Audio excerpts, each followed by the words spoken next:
The bald man watches on as you approach, his frown deepening with each step. Dressed up like a compromise. His shirt is low enough to expose a tangle of chest hair. Deliberate, wild, oddly indecent.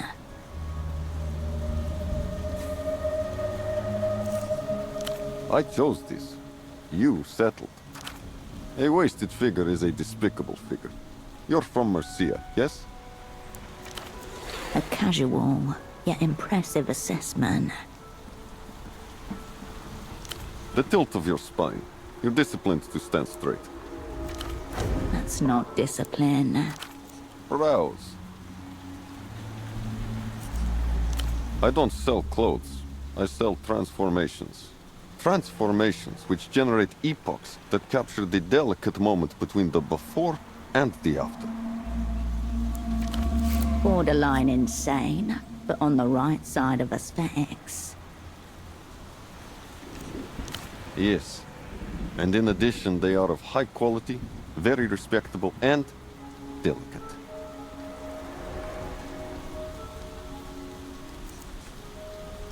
That's your delusion talking. A proper suit would rid you of that terrible impulse. You're a potential customer, and only because of your figure. Calves aside. It's the first thing I noticed about you. One of them is slightly larger than the other, leading to a gross imbalance. This man is full of excrement. Our calves are the right size. I can see that you don't know much about the world of high value. If you move in certain circles, you may have heard a certain type of man say such things as, "I have a guy in Portofino, but you wouldn't have heard of him." I'm the him you haven't heard of. And why is that? He is no hero of the people. That's... Of course not. I am a hero of the avant-garde. When I say your selection would be an insult, it's your taste I'm criticizing. Allow yourself to ask for help.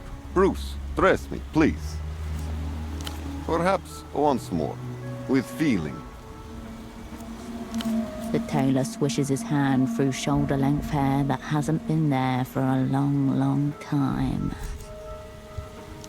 Normally, I would point you towards one of my regular clients who happens to be in town. A Monsieur Frederick of L'Empire-Saint-Territoire. Unfortunately, he seems determined to debase both himself and my fine work by standing absolutely still. Moreover, at a phone box devoid of joy. A good number of my clients don't live in Portofino. Some pass through for work, others make an appointment with me, the sole reason for their visit. The flash of a gold tooth near the back of his mouth. There's also a Monsieur Oscar of L'Empire-Saint-Territoire, but he has managed to violate my work to an even higher degree than Frederick. Let us not irritate me any further. Say no more. His epoch is sadly one of mourning and of low self-esteem. He wears my work, innocent and pure, in the gutter. The tailor nods. I'm creating Portofino fashion in the old way, but brought into the modern age. Hand-stitching, salvaged the local silks, skirts for men. Tradition with a twist. Any flaw a man creates in the pursuit of his craft becomes a part of the craft. A mistake made by a machine is just a mistake. Machines don't make mistakes, mister. See? Look at this. A single missed thread in the neat chain at the hem. Good eyes. Yes. The stitch gives clear evidence of its human origins. I have a matching skirt for it. I dropped 2 stitches on that one. A silk torched their last sweatshop for the insurance. Most silk you find now is repurposed from old garments. Some weeks ago, sweat gathered on his bald head under the strap of a forehead lantern. Broad hands delicately protected by latex gloves. He rummages through the back rooms of the abandoned S-Silk No. 3. hoping for a bolt of stained fabric. The commercial silk farms in Piaboreto produce cheap garbage. They starve the worms as much as the workers. It can't compare to the remnants of the Portofiran method. Underground caverns filled floor to ceiling with cultivation beds. Fat larvae munching on mulberry leaves. Beautiful young women with eyes weakened by candlelight tend to eat short-lived grub as if it were a princeling. Nestorismo brought pants, and with them, the mediocratization of men's fashion. The skirt is the perfect utility garment and my inspiration for this evocation of Portofiro's past. An ensemble for a star-worshipping priest. He gestures to a loose kimono in swirls of green and cream, and a boxy skirt made from the same material. One of my more daring recent efforts. Not entirely successful. In light of my failures, 15% off. No. Nestor was a nationalist. I just cater to people who are tired of a world that insists on shoving garbage down their gullets. The main source of the garbage just happens to be invading Portofino from beyond its borders. Set foot in the bazaar and you'll see what I mean. Everything you buy there is designed to disintegrate within a couple of years, at most. You have some semblance of an introduction to understanding.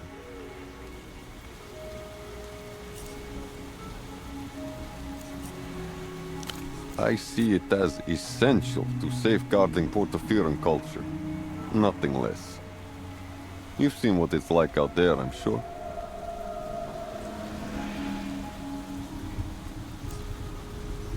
It's not perfect, but I'd say it's the only reason Lalus haven't drowned us in the detritus yet.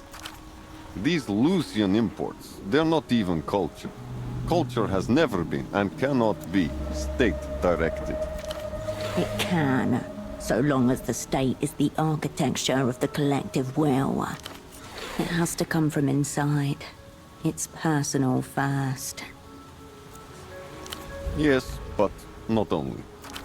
Culture, authentic culture, emerges from the friction between the artist's hand and their chosen medium. Whistling a new melody into existence, a dance step in the mud, the rasp of a hand playing against cedar. Wonders yet unmapped. And you too, why not? And them, and them, and them. Anything else is just logistics. I could offer some critique, yes. You may not like it. He circles you with his gaze alone. His brow furrows. Personal, yes? Pure People's Republics. It's classic you, isn't it? I can see why you'd like it, but you can do better. Is that really the criterion by which you want to dress? Its value?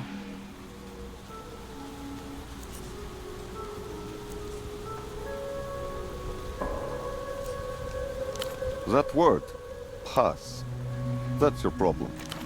Most people who come to me, they say they want an expensive suit. I tell them, the price of the suit doesn't matter, so long as the person wearing it is high value. So, why do you want the suit? Very well. He disappears into the depths of his shop. Upon return, in his arms a bundle of fabrics. A pair of checkered shoes dangle from one finger. All right, I've compiled some pieces that might give us a place to start. The trousers are tailored in a loose fit style. The slick, soft black silk slips through your fingers. Blocks of earth-toned silk have been neatly and nearly invisibly stitched together. It's subtle, but you can see the telltale bulge of shoulder pads. Sweat and much strength hide themselves here. The shoes are the most striking element of the outfit. A pop of eccentricity. Diamond-shaped leather cutouts in black and white, with a subtly pointed toe. They say, I'm corporate, but still hip. There's no doubt about it. This is a power suit. This might actually work on you, especially with bespoke tailoring. Inside, a small cathedral of pristine jackets, dresses and suits, impeccably arranged. Your vision darkens at its periphery. A pornographic site for the local porno bourgeois. Unpadded jackets with their sleeves rolled up, just a bit. These are high-end power suits for business or formal soirees, thinner than what you find in Novessa. Linen in soft cream, dusty ochres and pale sand. The cuts and drapes speak of sun-baked streets, old plazas and afternoons that meander towards the horizon. None. It's as if the space was arranged to reject sharp cuts and high contrast neon. There are no price tags. It's all posh people's shite. Stylish though. He offers a brief smile.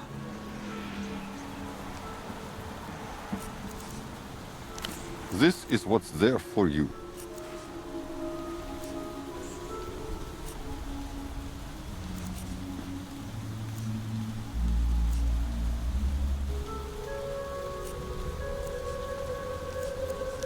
Of course.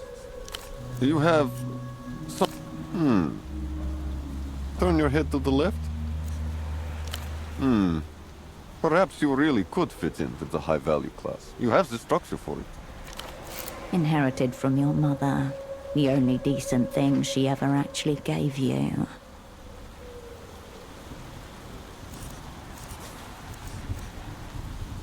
My regards to your parents. There's a certain way that those people carry themselves. It's the way I want everyone to look in my clothes. Effortless, free and easy, under no pressure at all. If you want a suit for less money, you must embody this. Yes, you understand. Only in the abstract sense. It's beyond relaxation. It's tranquility, serenity. The ultimate representation of a consummate professional on the go. It's... cool. You'll need to prepare. It may take some time. The body needs to recover. Get a good night's sleep. Drink a fancy coffee. Smoke an expensive cigarette. Live within the means of a man who makes decisions for a living. If you want to look like a person who can handle pressure, you'll need to reduce your own.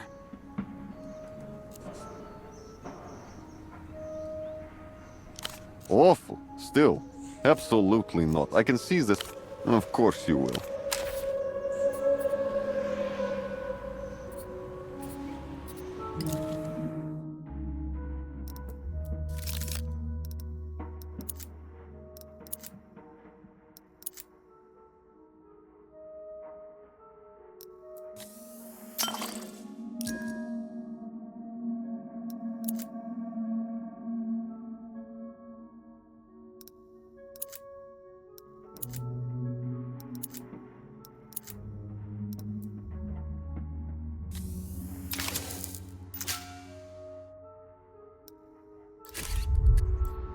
Back again, are we? This is much better. Your eyes are far less sunken. Your skin has evened out. You almost look like you've never hurried for anyone. Consider the discount yours.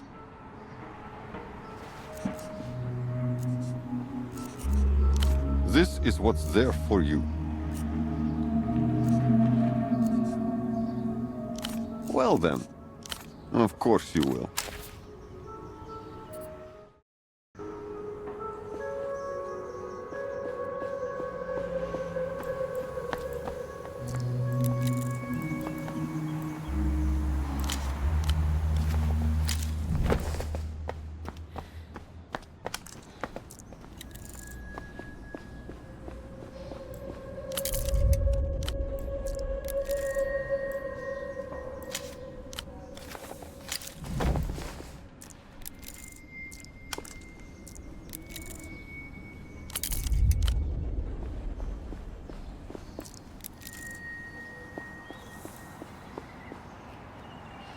A name is emblazoned across the side of the tuk-tuk, in a cool blue font partly obscured by diaphanous hand-painted soap bubbles.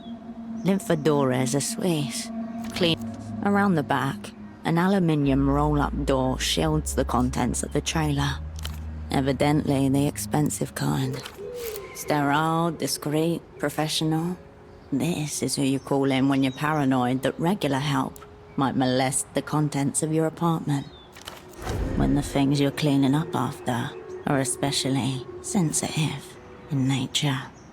The leather-upholstered bench is barely big enough for two people to share. A half-eaten sandwich wrapped in paper leaks grease onto the passenger side. The window is rolled down, just a crack. A whiff of fried shrimp layered under a pervasive antiseptic odor. You can see the contents nestled between two flattened plantains, fried shrimp covered in melted cheese. Elderlord de Venus, extremely popular at pelota matches, and the main cause of Portofero's looming epidemic of atherosclerosis.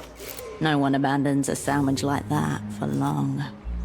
Someone has jammed a half-empty spray bottle of disinfectant and a damp rag into the shallow well on the dashboard. And there's a parking permit for 422 Calle Espinas taped to the inner windshield. The only other touch of the personal is a copper medallion hanging from the rearview mirror. The cheap metal was oxidized, a green patina on an embossed 8-pointed star. El Señor del Vega, angel of ancestors and bringer of the new year. The city used to be littered with shops that sold these medals. 1,000 chains on 100 hooks. Icons clattering against each other like wind chimes. One for every angel. And the cleaners, wherever they are, have left little trace of themselves or their equipment inside of the vehicle. The roll-up door is bowed in, half crushed. The aluminium edges are misaligned, leaving an awkward gap that's desperately bridged by a worn padlock. This tuk-tuk has recently suffered a rear-end collision. That padlock is under sustained physical pressure. Its collapse is not far.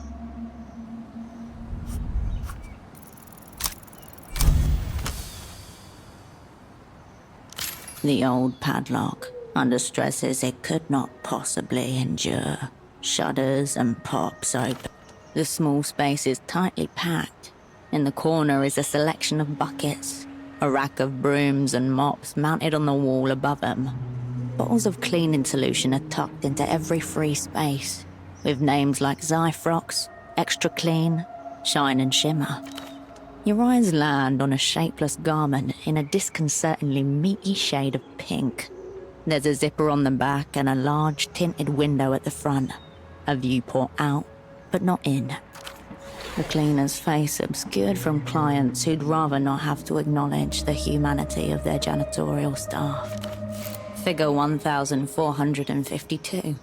A lino cut of an early diving suit, so primitive that the explorer had to be sewn into it before he went under, and cut free after surfacing.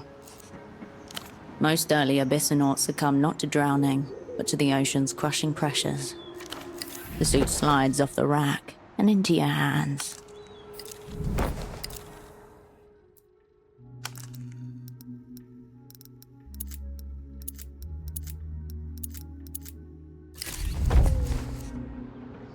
The tuk-tuk remains.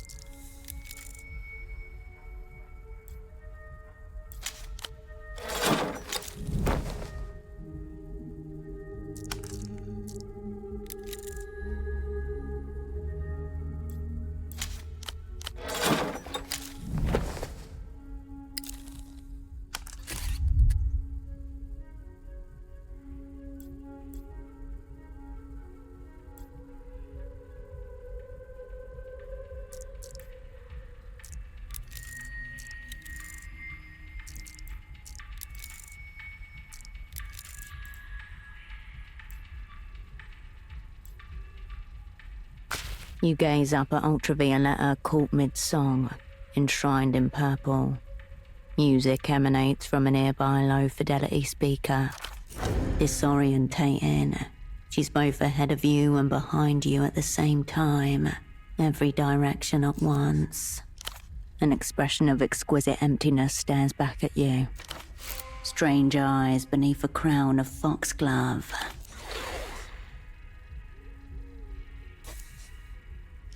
A little of both.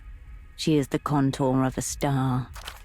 An indifferent angel, visible by the light she sheds on this planet.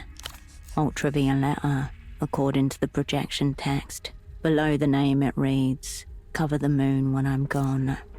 A delicate voice weaves through slow chords, then soars over a crescendo. You smother a twinge of sadness in its crib. Cover the moon when I'm gone. I'll make you miss me like a sad song. Decadent and saccharine. An obsession with reverb that is bound to turn revisionist. Revolutionary truths echo in time, not on proprietary formats. The girl continues to stare beyond as you turn from the projection.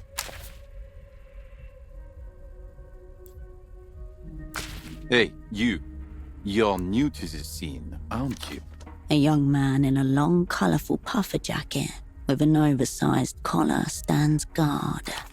His forehead glistens with sweat. Really? I haven't seen you around. But maybe it's a good sign. Maybe the scene isn't as dead as it seems. My name is Kurt, by the way. Kisok, born and raised. Is he not a bit too old to be speaking in this manner? Likewise. See this jacket I'm wearing? A product of the local scene, custom made by one of the tailors here. Pretty cool, huh? Sleek lines and soft curves alternate to form an object that screams high-end. Highly skilled hands have made this. No field in the People's Republics would be ploughed in that ill-fitting joke of a uniform. It has it, doesn't it? One of a kind. But you know what's not cool? Some of the official heat I've been feeling as of late. I'm checking out the scene, inhabiting the streets, thinking about the past and the future. He's doing nothing. Crop tops, monuments, and communism. Wrong. Communism is omnipresent. Nothing's wrong with crop tops, it's all to do with belly buttons. In the current year of 96, the scene has deemed them out. Belly sexy. Man wrong. This decade is all about portability. It's not feasible to take a monument with you. Maybe like a brick from the foundation or something, but not much more. Look around you. They tried it here, but it didn't work. All that remains from it are monuments and crop tops.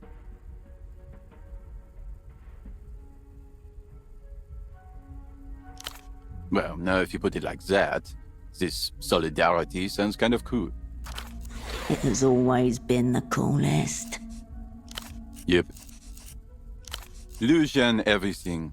Full reflection clothes, high-speed synthesizer music, and tiny attack dogs. They intend to overwhelm your eyes with brightness, so you wouldn't see them coming.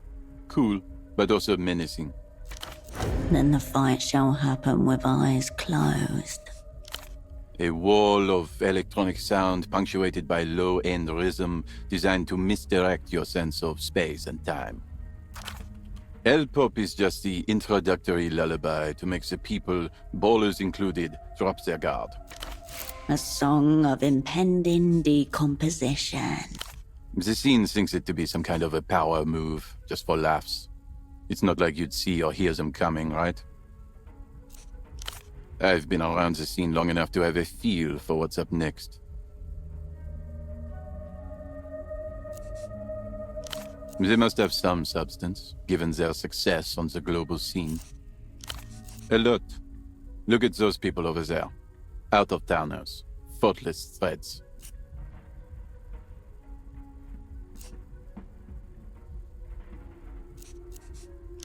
Futuristic materials, high-grade factory work, not yet fully reflective, but getting there. Lusians. Well, maybe you lack the necessary context of the scene. She's got Vertanine sneakers. Sleek. He's got a sacrophobe cut. Evil. And that man over there is most definitely wearing a crossbill. Not gang. Those are all illusion brands. They don't even sell the knockoffs for some of these in the bazaar. Hence, they're most likely from out of town. I told you. Been around the scene long enough. I think they are illusion brand ambassadors. I hit them up the other day, hoping to represent the scene of Portofino, but they weren't very talkative, told me to mind my own business. I thought we could have a scene crossover, but it was not to be. When life closes a door, it often closes another door before opening a window. The window of the scene. That's how it works. You're out until you're in, and vice versa. For decades, Kisok was a very low-quality scene, as far as the global scene goes. It's starting to show promise now, but I have to keep watch to make sure it doesn't go the wrong way. The thankless gatekeeper. Global scenes. We've been in the archives for too long. We might be getting left behind. Find out what's in. Oh, you don't know the scene worldwide. That's all right. Many don't. It takes many years of experience to see the scene like I do. I'm here to divulge. La Luz is currently leading the scene, the undisputed world champion of what's in. Cicatriz Frontera may be the political capital, but the city of La Cupola is the scene capital. A desert city known to be the center of Luz's film and music industry. It has become so closely associated with cool that desert motifs have become popular even in the superblock. I've heard rumors, though, that the political types are all imprints of just one scene savant, and that's why the capitals are different cities. How would you duel for recognition if you're one and the same? You're obviously new to the scene. Ballers of that caliber are destined to be at war with one another, especially if the difference between them is small. It's the only way to find out who is for real and who is not. Comes with the territory. Sometimes it happens that both of them turn out to be real.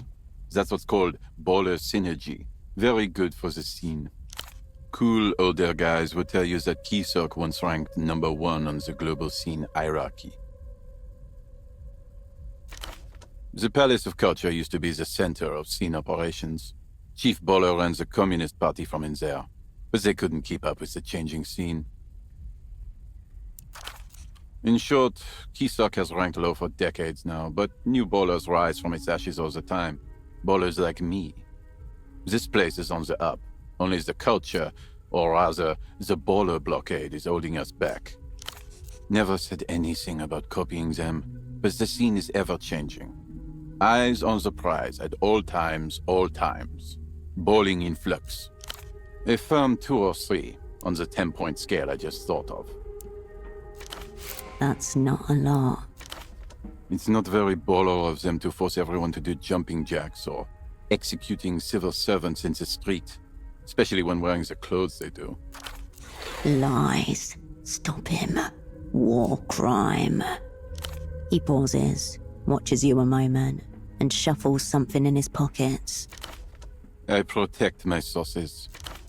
He's mostly making it up. Yeah, cool. The man stares at you with a long, stern look of hesitation. I've bowled too hard. The streets of Portofino have not been ready for such a display of style. And to be honest, I haven't been ready either. This cool jacket? The party alley tailor made it for me, but I never paid for it. I owe him money, I have no money, and I cannot show my face around the art of the scene. Exiled.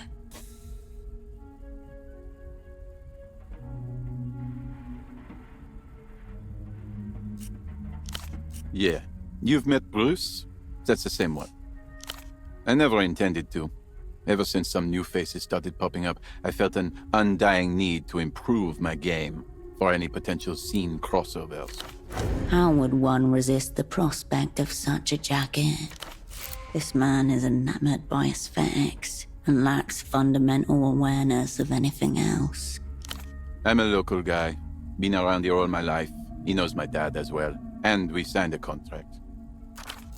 I know fuck all about contracts, but I got the jacket. I felt exhilarated even.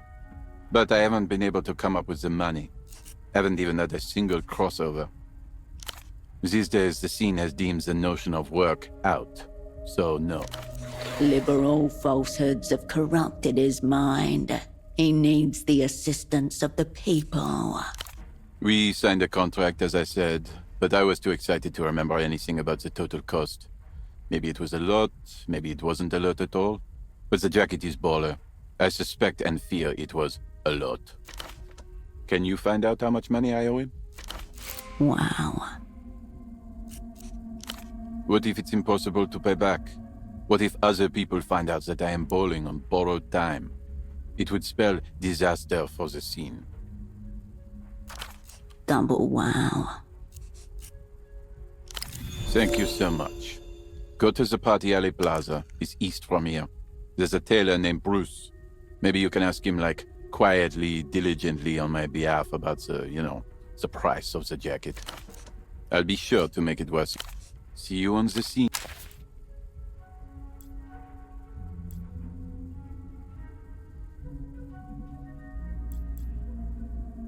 Back again, are we?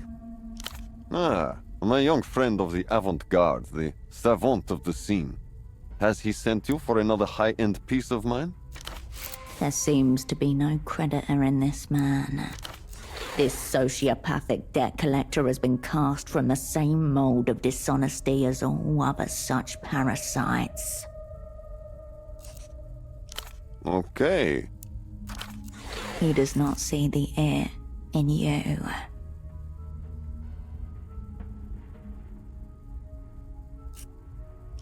There must be a misunderstanding. The jacket's paid for. How weird, right? Let me clarify. The young man doesn't owe me any money. He owes the bank money. He must be confused. Why would a Leviathan hunt down a single minnow? One of their subsidiaries recently launched a new scheme called the Financial Citizen. It allows people to buy things, art and services here, in the now, but pay for them later. Taxing the future for today. The wettest dream of the capitalist. So they can get to where they need to be without the waiting times, obviously. Very important for the uneducated masses who are into fast-moving fashions. But not my Kurt. He is very educated. Their subsidiary is right here in Portofino. The customer signs an application, which I send to my creditors. I am paid shortly after. Life goes on, we all smile. Bankers. Big grins. Of course not. I bear my young friend no ill will. However, I am saddened to say that the Financial Citizen may feel differently. Very little. I make use of their services, and that is where our dealings end. My MTR client, once off the phone line, could probably tell you more. The jacket itself was 500 sol, underpriced for a masterpiece, but there's accruing interest, service fees, and other economic fashions on the side of the bank. I'm perplexed. Does the young savant not understand how he afforded the jacket?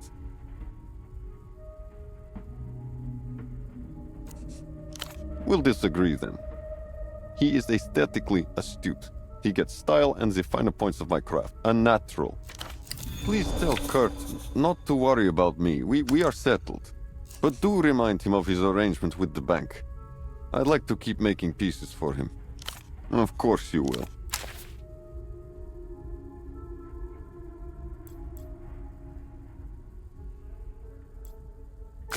Good to see you. Yes? Really? What? The bank? How can it be? This is not what the scene is about. I owe money to Emter? It's obvious this young man has been lured in by the false, evil promises of liberalism. There exist brick walls with more awareness than him.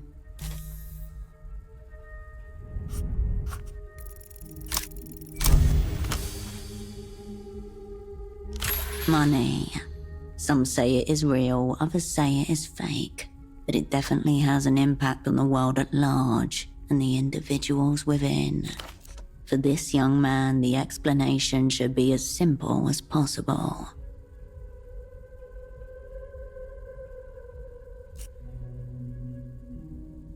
What does that mean? Even simpler. But how can it be? I've never even met anyone from Emter. How would they know of my desires? You can do it.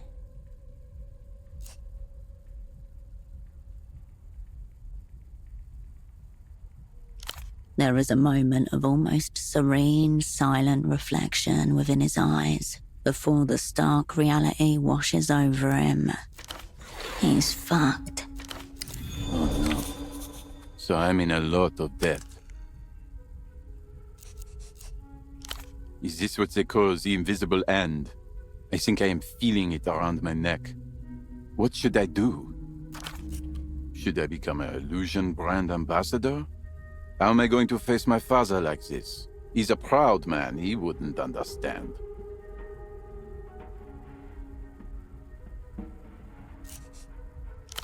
No, it would never work out.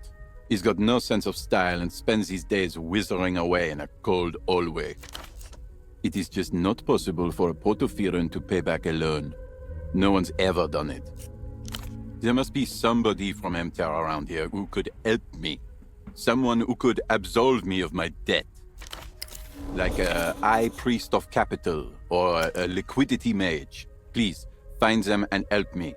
I promise I will make it worth your while. That Mr. Metamoto guy comes to mind. Bruce had a whole lot of clothes at his shop. Maybe you can play the part of the mage yourself. He's old school, living in his delusions of past grandeur. Thinks he's got it all figured out with the money, the business. Very proud.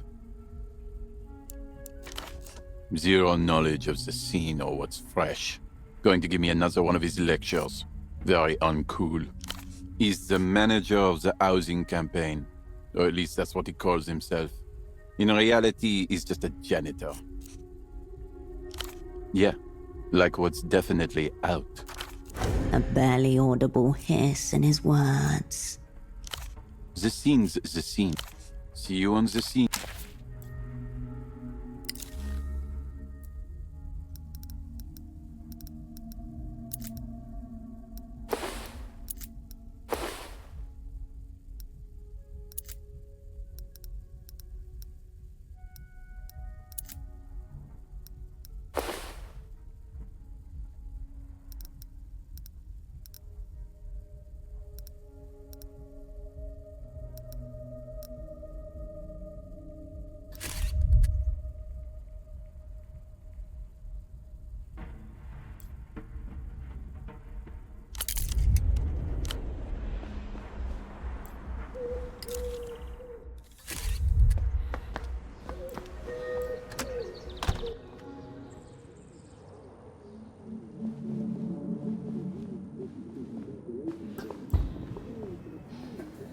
Stray spies still wandering around, looking for their forever home. All right, Herschel. Psychologize me. Yeah, I did some odd job shit around there. Admin stuff for Tempo. Became his assistant, basically. I'm a criminal prodigy. Best in show. Fleet of fucking foot. I was just Yana.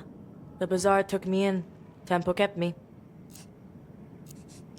I don't think so. The bazaar's receipts don't think so either. People say the culture goes backwards, or downhill, or whatever the fuck. There's only one real blockade to culture. blind and deafen yourself. Then maybe you're protected. Anything else? No chance. We'll find you eventually. Probably where I left them. Translation. At the back of another life somewhere. Push a little harder and she'll open up. This girl wants to tell you things. Last time I checked. Mom's a swimming instructor. My dad creates radio jingles for a local station. It was for a while. I'll check in on them someday. As if they might be waiting just outside it. I'm retired. More trouble than they're worth, in my experience. Trying to shrug off the shrill taunts. Kicks against toilet stall doors and scribbled lines on cracked walls that take root as undeniable truth. I've got one friend. Might be all you need. We friends now, Hirsch? Okay, cool. Looks like I have 1.5 friends. I keep her locked in a room next door. Anything else? We had a professional arrangement. Now we have an extremely personal one. I was here. That's all. Hold on. Don't I get another name? Like how Tempo was Taxman? Fuck. Mandated creativity time.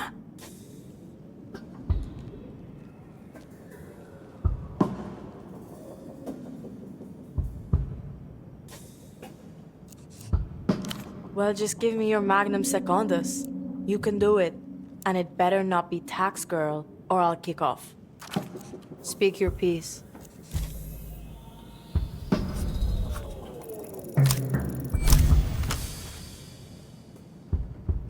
A good cryptonym reveals nothing, yet means everything. The seeming arbitrariness of the sign only strengthens the bond between operant and asset. Why's that?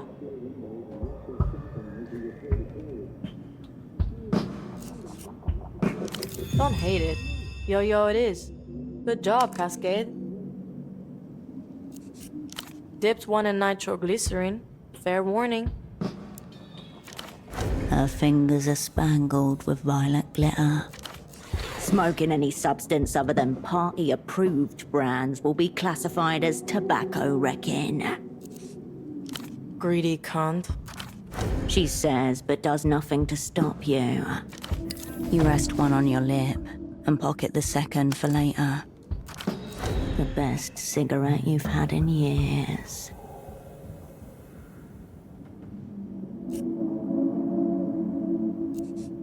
The smoke swirls lazily in your chest. Don't think you're getting another one, because you're not. Keep your powder dry, Herschel.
You're back, and you still look like that.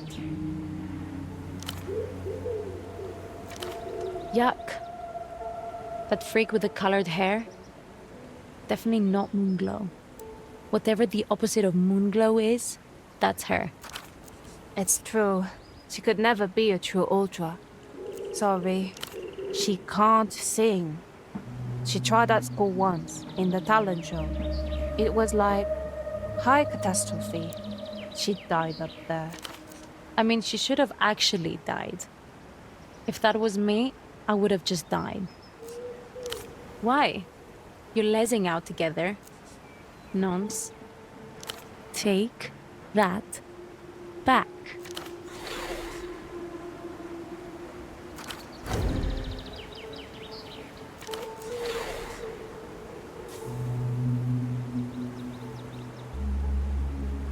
I'll fucking kill you. Stop it! She's just trying to get a rise out of you. Don't listen to the freak. Just tell her she's a Moonglow. She knows already, but it's good to remind people like that where they stand. She's like Sun Shadow. That's the opposite, right?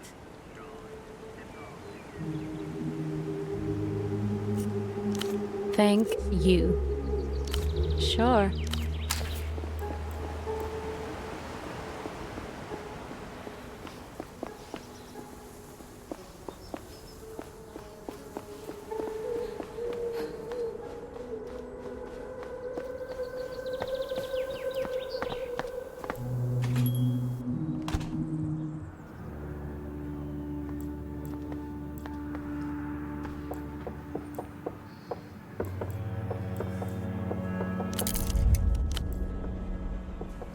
Thanks for fixing the TV.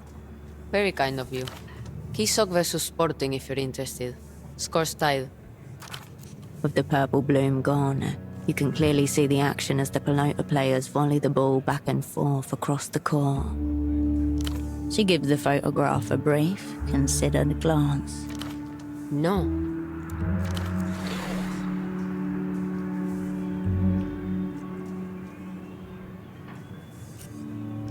That's you. Something about the woman in the photo doesn't match the person standing in front of her now. She studies the photograph for another moment. I don't think I've ever seen most of these people. Most, not all.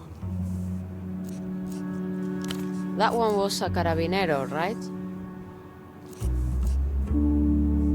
Right. Him I used to see around. That's tough. He died, I think.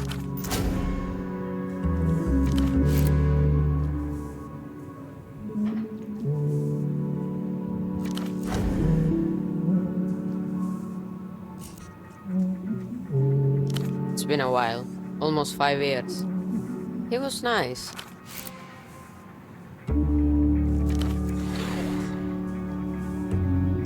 I can see that. How'd you say you knew him again? Ah.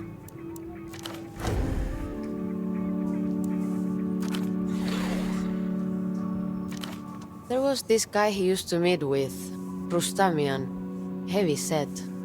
Pretty sure he was an informant.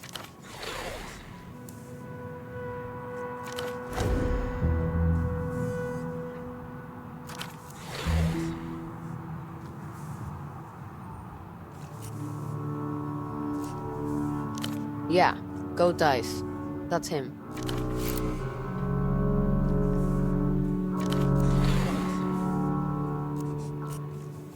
I'm saying he might know more, if that's what you want. Don't forget your photo.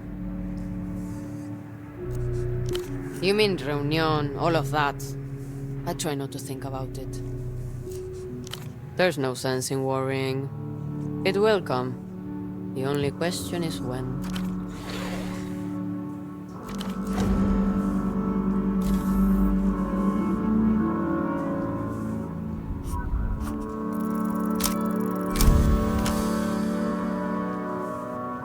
They're not here.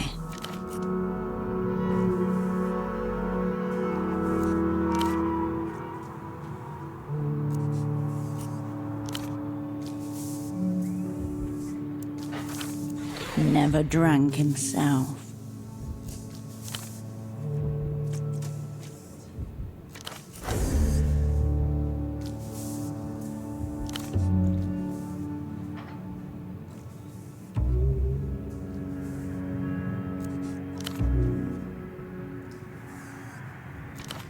He'd cover you if you whined about it, but only if he was already getting one for himself.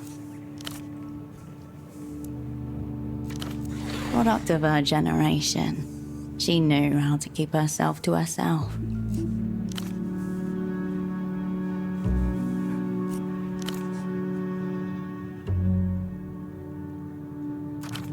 Like one of those master sword makers the government subsidizes to make 2 blades a year.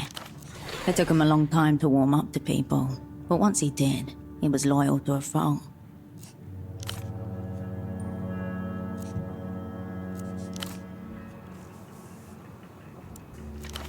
Unable to disappear into her own coat, she attempted to recede into the painted backdrop.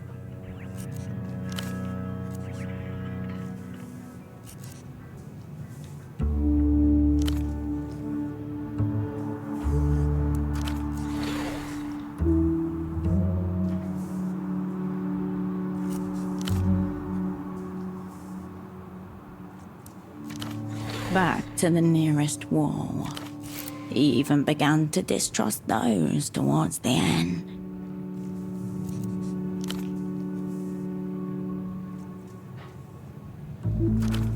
The memory of the endless ring when you called to tell him the boat was going to leave without him still itches at you.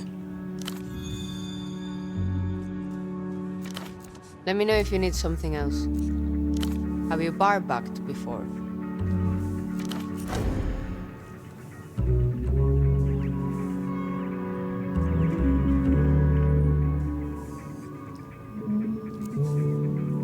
Hesitation as she's caught between a need and a worry.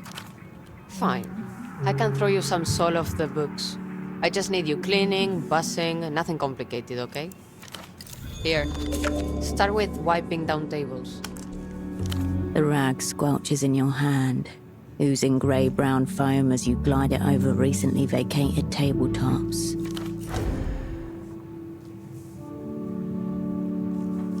It's a race against the drinkers to clean each table, only to step back and watch them dirty them all over again. Race, wipe, wait, repeat, table after table, until the room begins to thin. Hey, it's been 4 hours. Take a break. She's used to it. Stopping is almost harder than trying to keep up with the work. Your mind continues to race, looking for things to wipe, unable to stop. You definitely helped. Thanks. See you.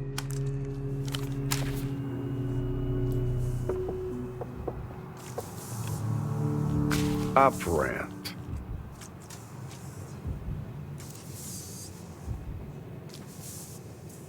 Come around, have you? Bon, let's talk. My offer is this. I share with you a little from my wall of shadows. You help me with some personal research. Reading material. There's a bookstall just north of here, unmanned. A holdover from more idealistic days. There's a certain magazine in there. I'd like you to bring me a copy. Ultra middle-brow poetry, if I understand correctly. Somehow this city with a literacy rate hovering about 68% manages to keep an arc of high culture afloat. Curious, don't you think? In my time, operants like to submerge themselves in the local culture. Get in there. Slather yourself in its essence. Covered with a genius loci. All that good stuff. I don't know about that. But it probably won't make you a worse one. Come on. Bring it here once you've got it. Till next time.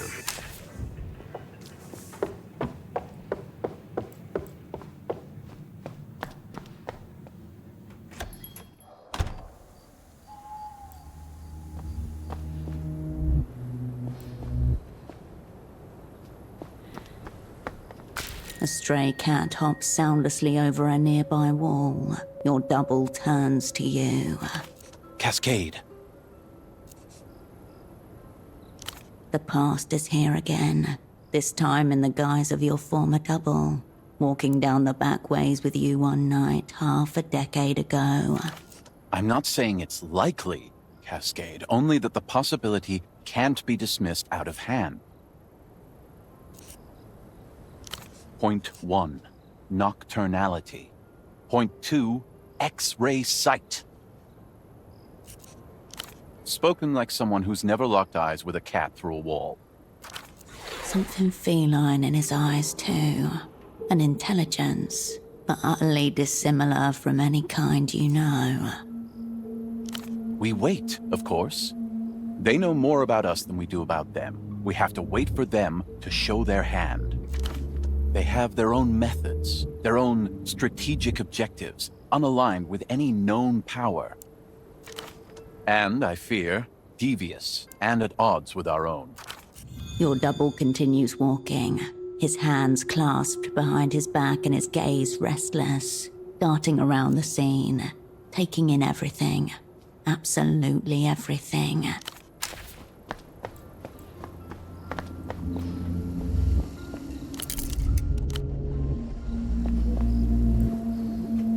You're back again.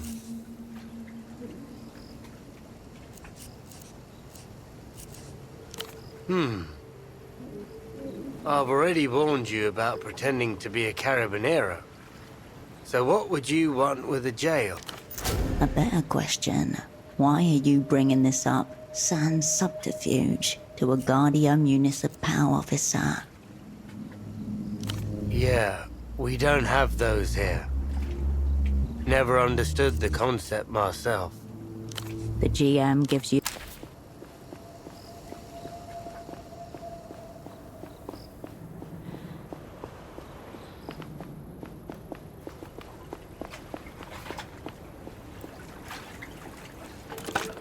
The now unoccupied... Hello there.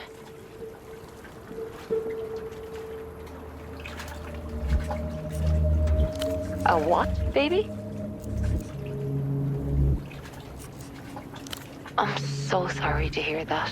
He seemed like a nice boy. Don't give up hope on him yet, baby. People are stronger, and the world is stranger than we think. Maybe. He mentioned music. He said he was excited to go home and listen to music. He said he was learning about culture.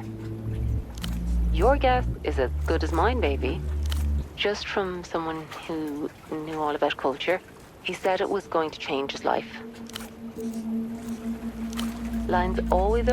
You step away.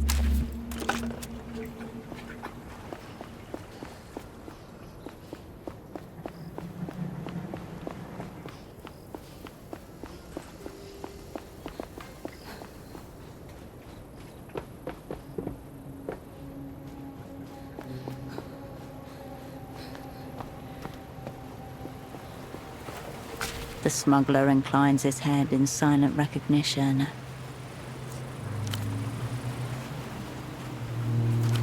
He didn't need to. His gut said enough.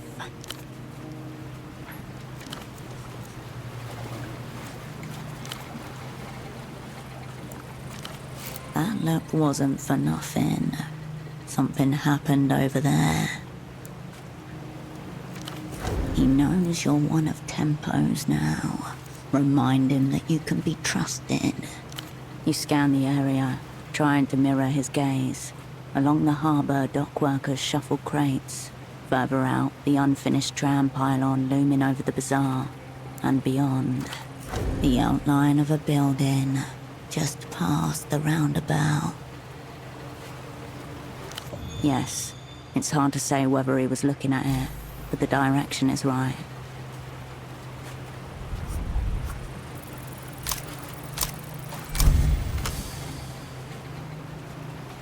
You squint. Only highlights and outlines remain as the dockyard and then the bazaar disappear. You glide across the water, out to sea, until it merges back into a meandering canal to the southeast. The Nos Cruentis building. This time, you're sure of it.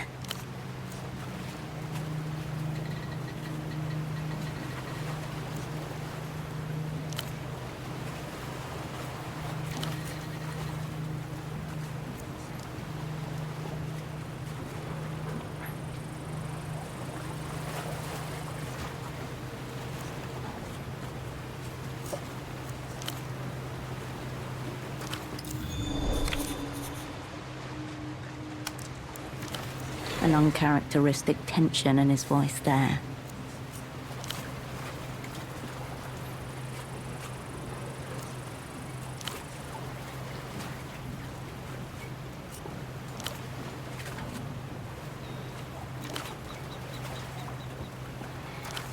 He's convinced of it now. He lowers his head.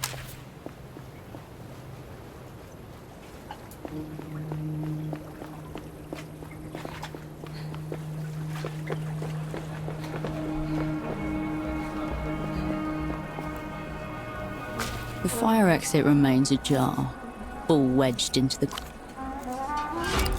You pocket the ball. Iron Petal 4 was playing on the television. Our heroine finally had Johnny Chasm at her mercy on the peak of Mount Ra. Carolina's foot bumped yours under the blanket. She's going to destroy him.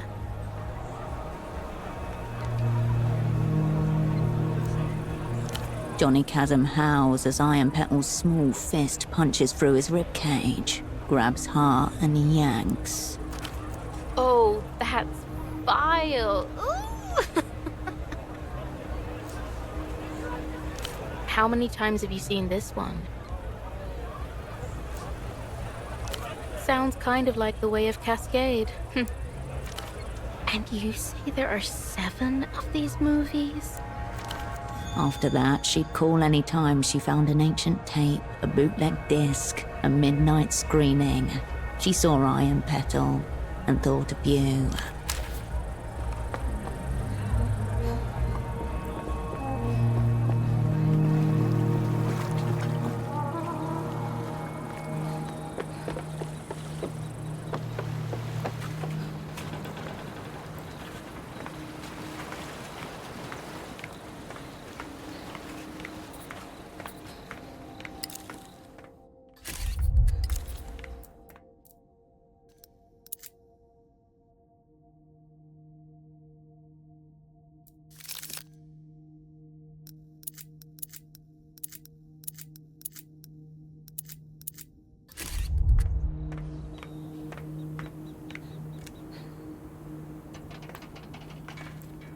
Welcome back.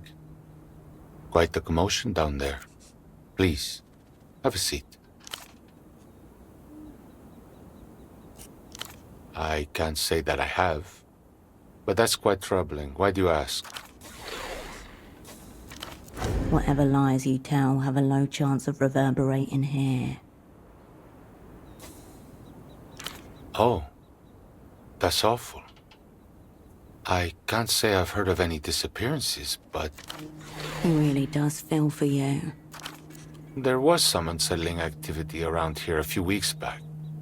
A barge pulled up to the old building, southeast of here. I couldn't tell you. I've hardly seen anyone go in or out. If it's a business, it's a failing one. As for the boat, it was the middle of the night. They cut the engine before approaching the waterlock. I almost missed them entirely. Bodies are harder to move than you'd expect.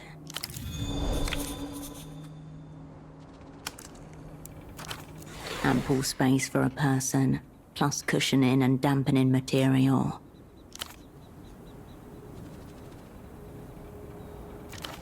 Merchandise, bruises.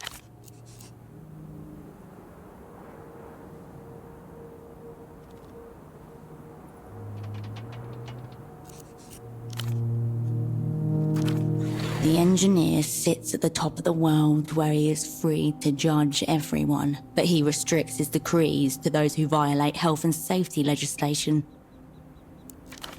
The hallowed god of high-vis vests and hard hats. A few seconds later, and they were gone. Went into the building, I have to assume. I can't be sure. You can't see the entrance from up here.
You were panting from the run over, heart thudding in your ears. Hours late. There was an astral door beside that trash can, and an exchange due with your opposite number for documents within. It's empty. You were only supposed to handle the pickup and drop off. Some blueprints in exchange for a dossier. That's way too fucking boring to remember. We've already forgotten it again. You turn to see Estoc sitting at a nearby bench, shaking her head at you slightly over a newspaper. She looks away and changes her posture, letting her coat fall in such a way that you see the sign in her pocket. A brochure for beach bungalows. She's made the exchange with your opposite number on your behalf.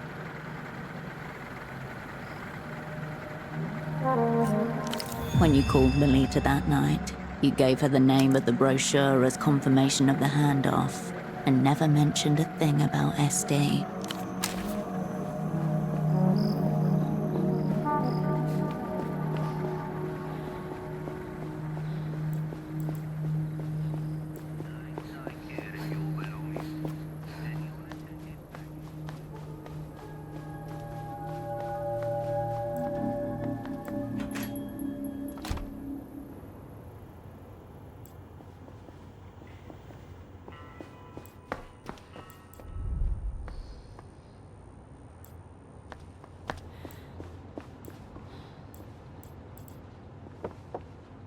The heifer coffee lady and watchful eyes, a part of you left behind.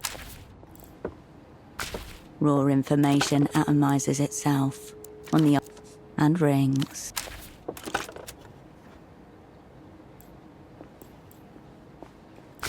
You return to the you leave the trail.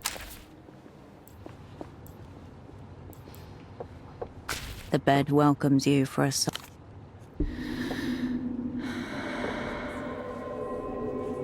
The murmurs of Portofino fade into nothing, as do you.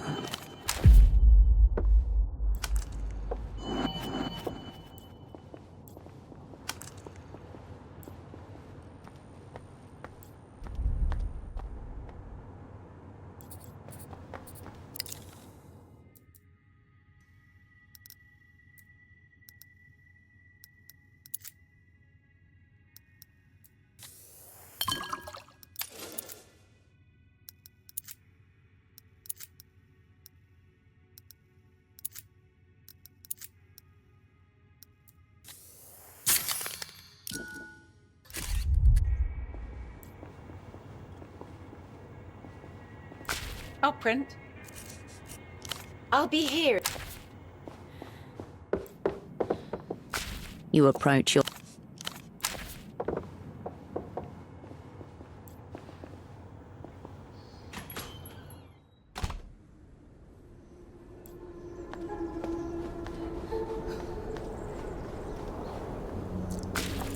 Small white flowers have opened up at the touch of a sunbeam. Tight buds unfurling. Pale, fragile things. A delicate fragrance rises from the bush. Jasmine. They only bloom at dawn. Most of the day, nearby buildings block out the light. You breathe in jasmine and cold air, soft and thin as hope. When you were quite small, there was a jasmine plant that trailed over the neighbor's fence. Knowing they could be made into tea, you took a flower and popped it into your mouth one autumn morning. It tasted like perfume, floral, bitter. The flavor lingered on your tongue all day. You blink. An hour has passed. The sunbeam is passing too.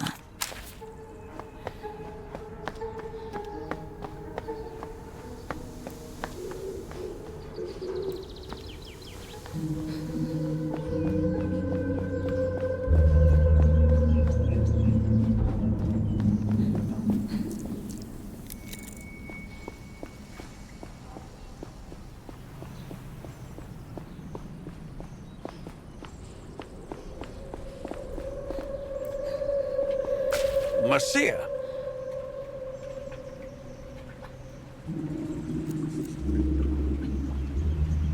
Two of the pilots slowly turn their heads towards the third, the silent one. A leaden silence descends. You have touched on something that should not have been touched upon. Now what makes you ask that?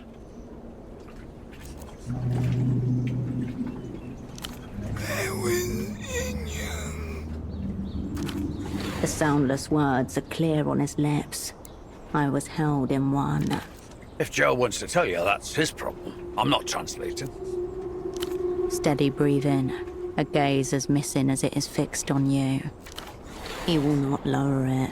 Defiance keeps it aloft. The glasses only magnify what is fundamentally missing from the gaze. His companions may not accede to tell you, but he will, if you...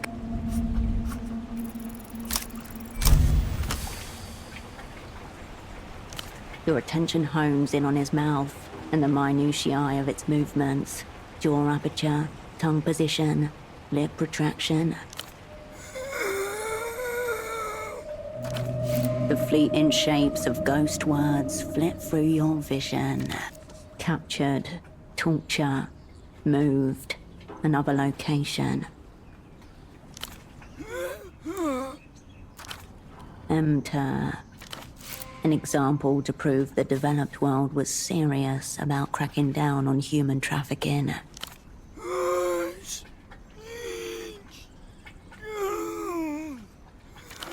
Different, clean, doctors. At some point you begin to see the story behind the words.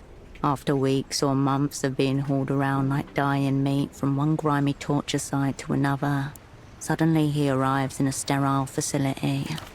Terrifying sterility, the inherent cruelty of human curiosity.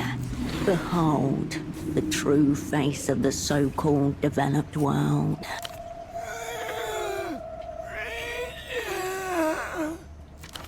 In your gut, you already know what's coming. Vocal cords, surgical, no anesthesia. Let me go. And once the experiments are done, they throw him back on the street and close the doors. Now you see it, camouflaged in wrinkles, a necktie of scar tissue nestled in the folds of his fro.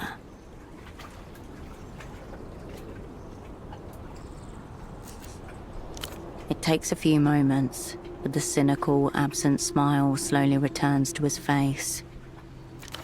Hope you're satisfied, Marcia. The sick stuff I'm going to need to say to Duchess after this. Pain and pleasure, revulsion and attraction, all irremediably tangled. Until next time.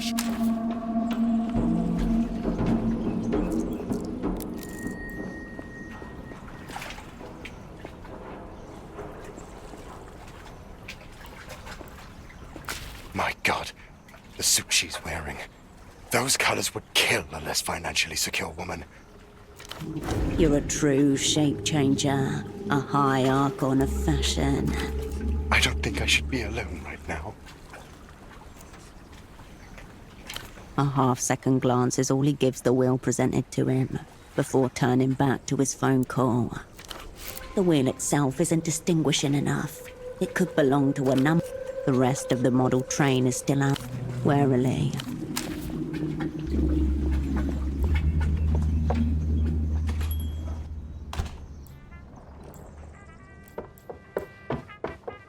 Hello, again. Until next...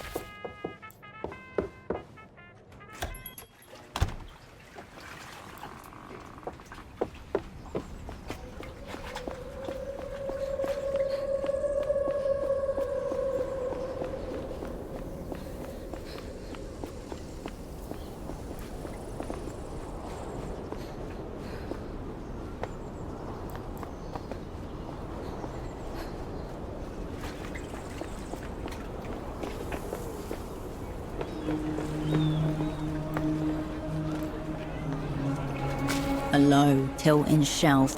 I won't be held responsible for what happens with this disc. There's not many who would admit to such proclivities. In public, no less. Don't. You turn your attention away. My format-sensitive friend. How goes it?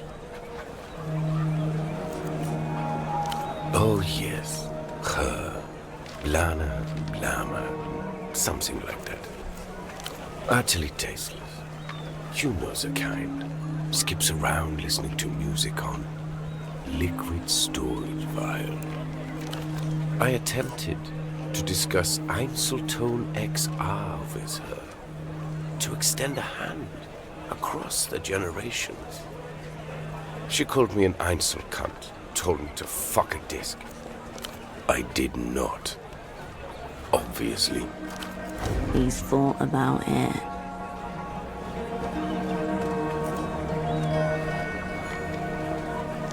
Yes, but not in that way.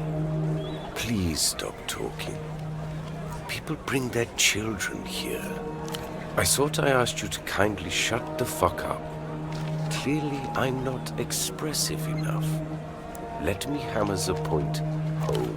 If I have to hear any more about your communist friend, the Weeping Eye, or any of the other shady transactions you people are involved in, I'll slit my wrists with a shard of velo disc and bleed out right here in front of these children. Is that clear?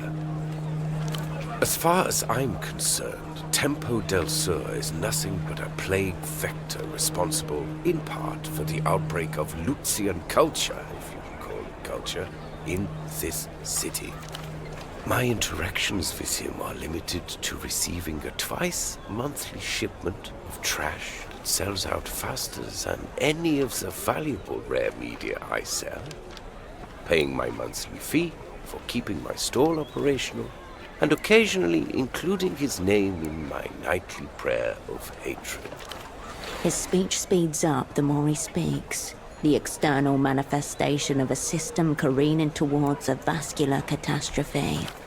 Your friend asked about him. I passed him on to the boatman. What more do you people want from me? If you're so concerned about my health, I repeat, please stop asking questions about lost communists. That's what I'm here. Yes. Shelves are over there. Mostly crass replayable formats, but such is the degenerate society we live in. Sure.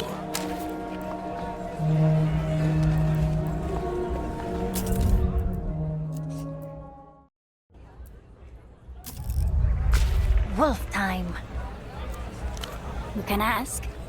We know everything. The angel Canopus cursed her before she was even born. It was vengeance. No.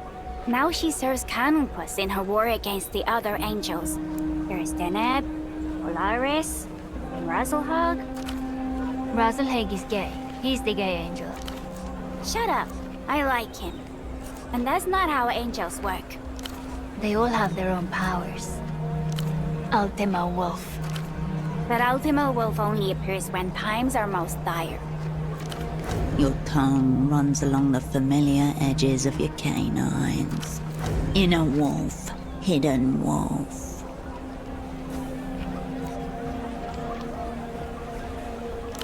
Well, the last time Ultima Wolf appeared, she burned a village of women and kids. It was sick. Grieving wolf. When she plays her heart, even the angels cry. She also ate Nabia's sister while they were all locked inside Nabia's heart. She didn't kill her sister. She ate her. But it's not her fault. Zealous Wolf. He destroyed the moon with his gun hammer. His gun hammer was forged by the Elder Wolves. Spoken like one who spent his whole life around gun hammers. He also blew up an ocean, but they only showed that once because of the seizures. Yeah, he did it to get back at Polaris. That's his mom. Zealous Wolf is only part wolf. That's why he has wings. Polaris forced him to join her order of Dark Seraphims. She's too strong to fight. So Zealous Wolf tricked her instead. You can't be an angel if you do a stellar sin. So, whoosh. They don't talk to him. They like the moon more. It's easy. You just have to memorize their names. I did. Zealous Wolf, Tyrant Wolf, Raging Wolf, Reviled Wolf, Stoic Wolf, Fear Wolf, Pity Wolf, Yearning Wolf, Sensitive Wolf, Hysteric Wolf, Ecstatic Wolf, Passion Wolf, Tender Wolf, Sorrow Wolf, Insecure Wolf, Grateful Wolf, Seething Wolf, Psycho Wolf, Gentle Wolf, Numb Wolf, Bitter Wolf, Lustful Wolf, Loathing Wolf, Modest Wolf, Sanguine Wolf, Grieving Wolf, Ultima Wolf, Greedy Wolf, Guilty Wolf, Dream Wolf, Dyspeptic Wolf, Weary Wolf, Wrath Wolf, Cunning Wolf, Trickster Wolf, Placid Wolf, Eager Wolf, Nostalgic Wolf, Dread Wolf, Jealous Wolf,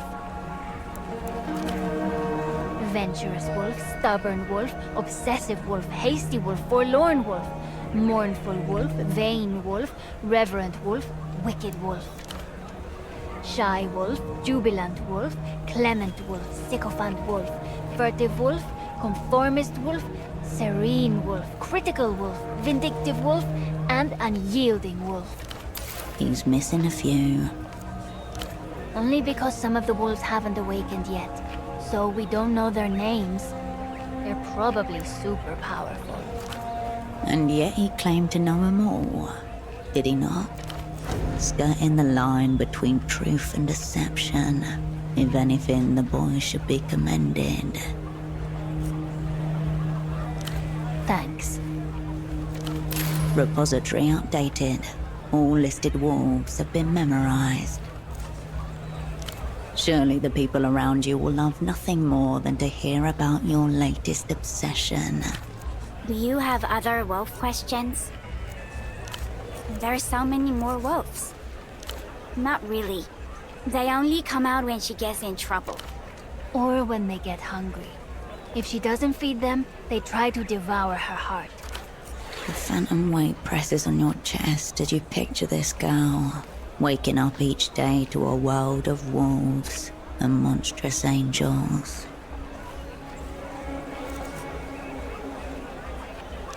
All the time. That's the point. No. Then her heart would be empty. And the story would be over. Mom says it's good we spend time outside. Well, we could try, maybe. Do you know any good shows? Is that the man with the bag on his head? We've seen a little bit one time. He's really funny. Last time he said there are 5 moons, and how they're all fake, like the boars. Mom said we were not allowed to watch him. But she didn't say why.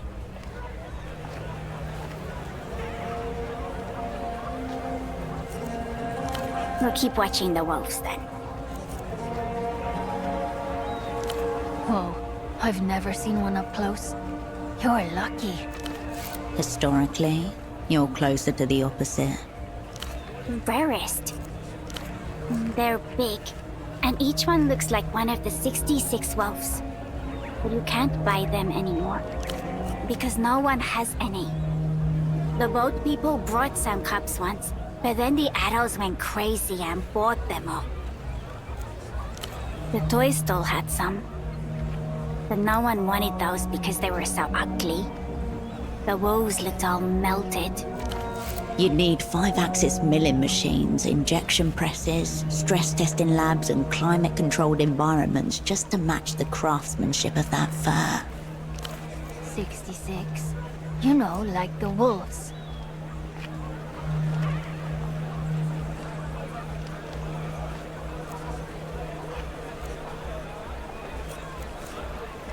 If you're a wolf fan, you do.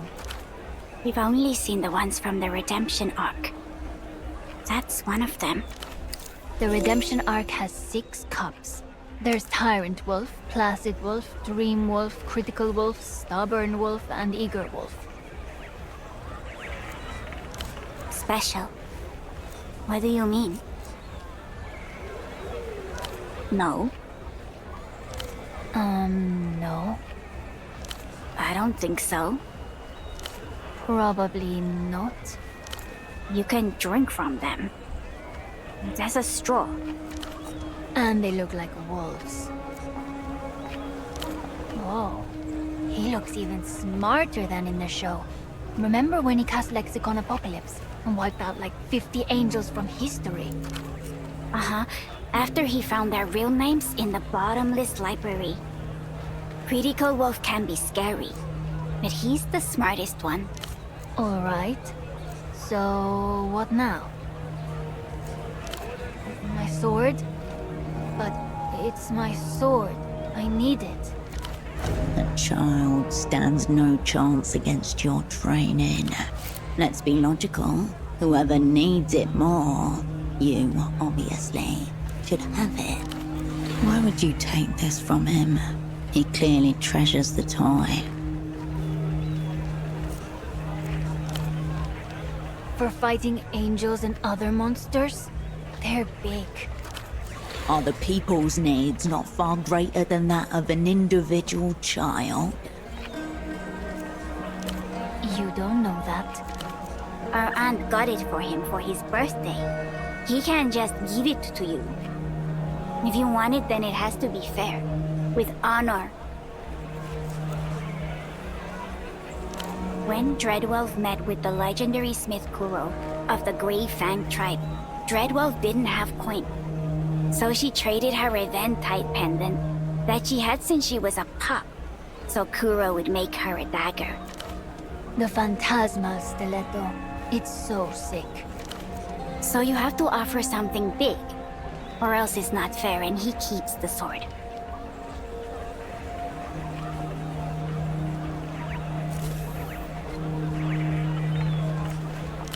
You can ask us about... No, remember what Mom said. Okay, you can ask some stuff because there's people around, and I can scream real loud. It's been years since you interacted with children, so a reminder. Be nice.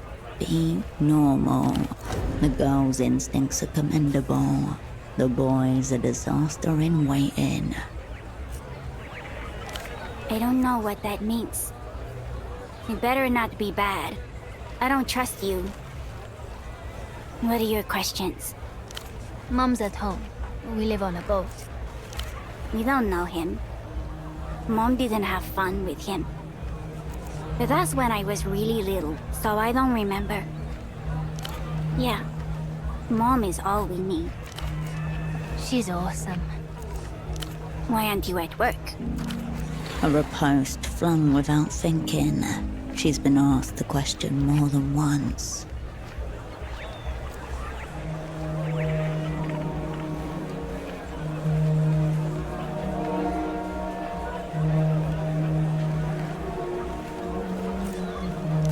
That's not a job. And there's no school today. Or tomorrow. That's how it is now. We have 2 weeks of school, and then 2 weeks of nothing. Portofiero's rampant privatization has hit its public infrastructures too. Antonio's mom said it's because foreign politicians. He's my friend. He lives on another houseboat.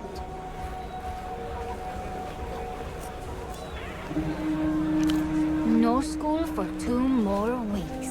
Yay. Antonio's school doesn't open anymore. He's so lucky. I wish ours was like that. Don't say that.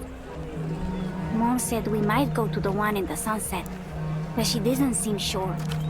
A bourgeois district in the northern parts of Portofiero. You picture a woman going over her expenses, over and over, hoping to make the numbers fit. Since 2 years. I remember, because I helped Arla with the alphabet. Shut up. I knew the letters already. But it was only 1 day a week at first. And then our teacher said she had to help other schools. So now it's like this. An eternal underclass is being manufactured before your very eyes. No. We do loads of stuff. Like watch TV. Sometimes I go to the canal with Antonio and the others. We have homework. I make sure he does his. But it's not the same.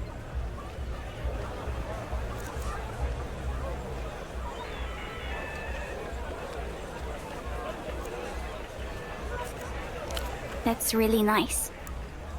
Maybe it'll be okay. I don't want to talk about dumb school anymore. Can we talk about anything else? Odd. Like, how odd? Brains lie, guts don't.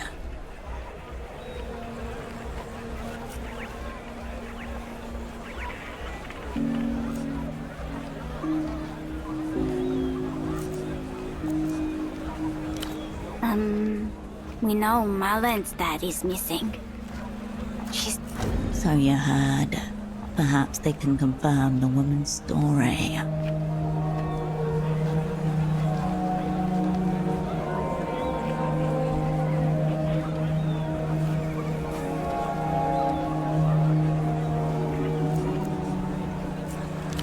He disappeared because the phone ate him.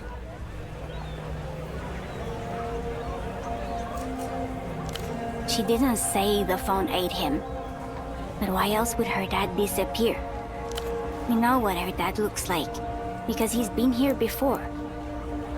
That she's been showing everyone else just in case. The vendor's concern is genuine then. Are you going to find her dad?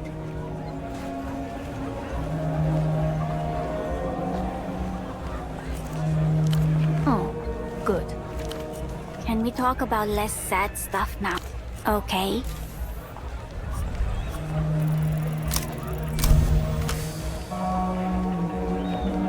It's simple.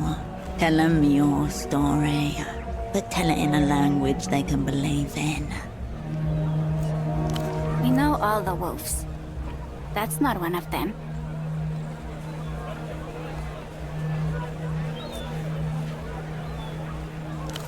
Cool. But if she has a power, that must mean she has a curse.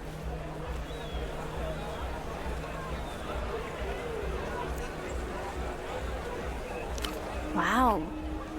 So how can she get rid of the curse?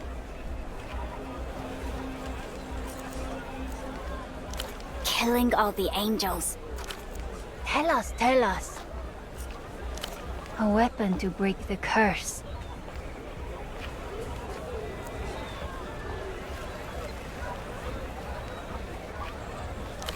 Slowly, with great care, the boy lifts up his sword and hands it to you. I hope it helps. The children ignore you.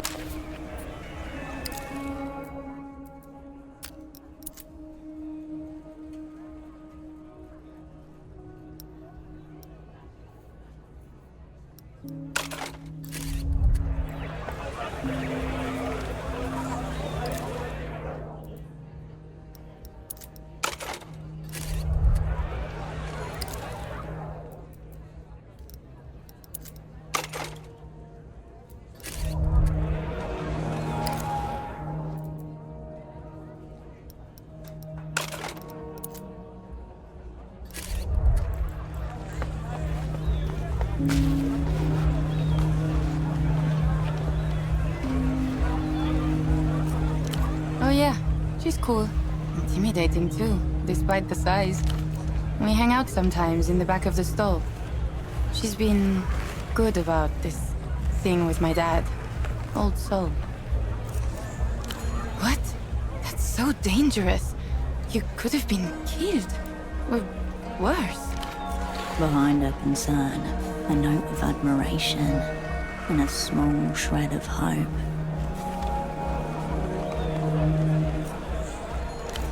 Just please be careful.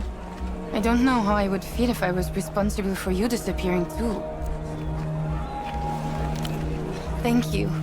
Okay, look, I think I know why you didn't get snatched. Mi viejo mentioned something like that. Gilmar had been snooping around the waterlock to the east of the bazaar when he got snatched.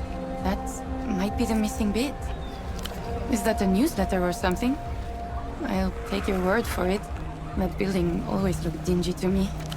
If what she says is true, that magazine office just got a whole lot more suspicious.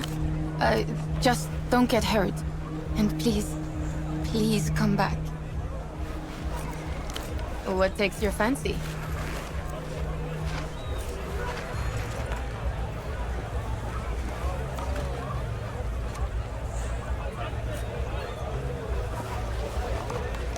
Must be some party you're going to.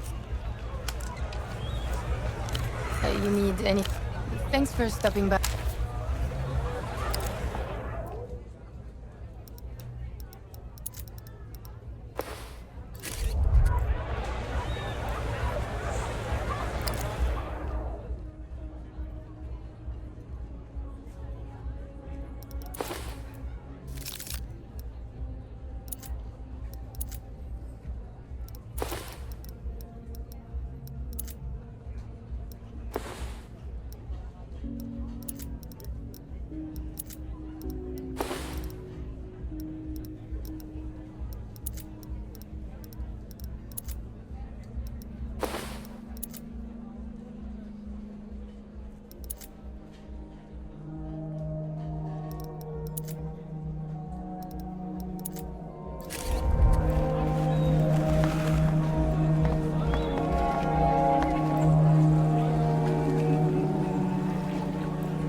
Carmona demands answers. Carmona saw you scaling that pylon, speaking to the creep at its top. He's been spying on us all, day in, day out. Are you in leagues with him? What is his business? Oh. Well, engineering is good work, proper. Though he doesn't seem to be doing much of it. Carmona knew he was off, but just a slacker all along. Carmona will not take comfort in that. Here. Some comfort in return. Well... She lowers her voice. The dock workers suspected they found an agent of the Weeping Eye, working right here, in the bazaar. Your heart convulses at their mention. Found him taking Lucian money. Carmona doesn't believe it, though, Menina.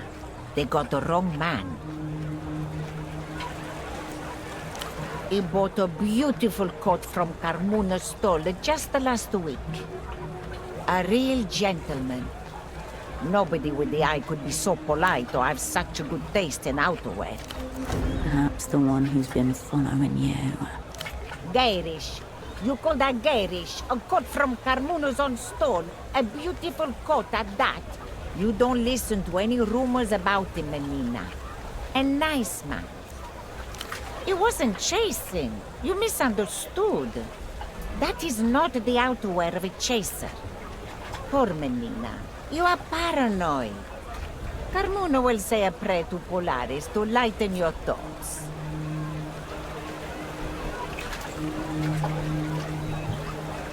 The one you're wearing? I'm afraid so, Menina. Find that coat and fuck it up. They're losing, Menina. Bazaar's full of bootlegs. They're keeping an eye on their wares. The Weeping Eye do not care about knockoff toys. If they're here, then something is happening way above this woman's head. He was like a son to me, Menina. But no, never got his details. Very well. Take a look through the rack over there. No lice, no rips, no patches.